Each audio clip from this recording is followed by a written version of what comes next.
Dr. Niles is in his laboratory. He said this hot-buttered rum might hold you till he got here. Laboratory, Mrs. Creevy? Is there really a laboratory in this old house? We have a staff of assistants.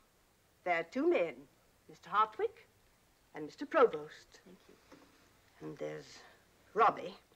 Ah, a woman, eh? No, Robby is not a woman. A little boy?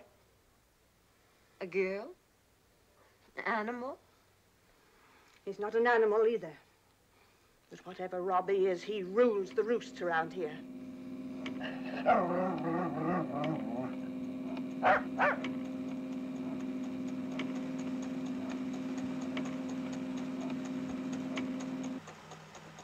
Good evening, Mr. and Mrs. Charles.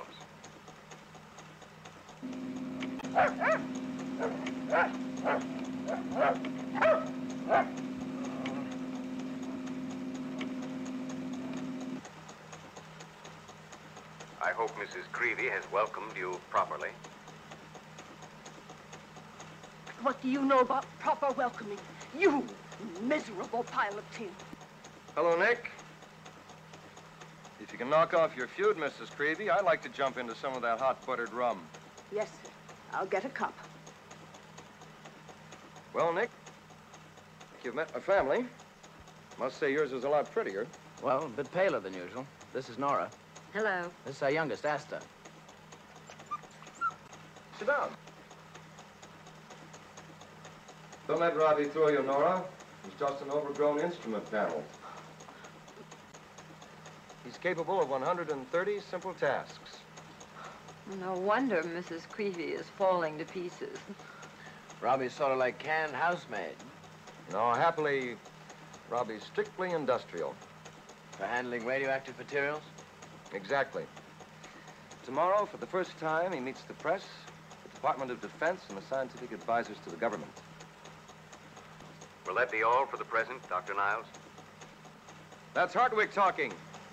He has Robby on remote. Okay for now, Hartwick. Pull him in, wrap him up.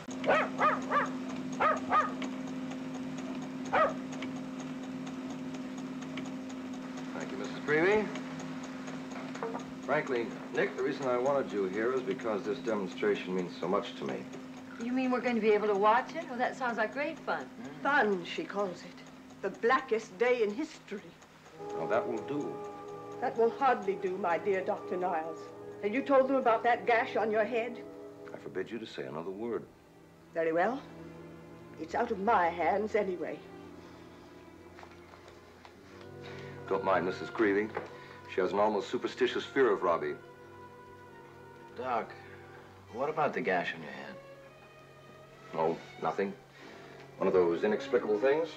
I was working on a lathe in the laboratory. I must have momentarily blacked out. Apparently, I struck my head in falling. Robby happened to be standing over me when my assistant provost found me. Is that why you wanted me here?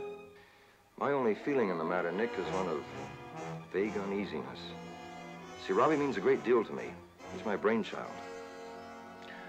How sharper than a serpent's tooth it is to have a thankless child. But don't go weird on me like Mrs. Creevy. Robby has no power of movement, thought, or emotion except what we give him. You believe me, don't you? Oh, of course.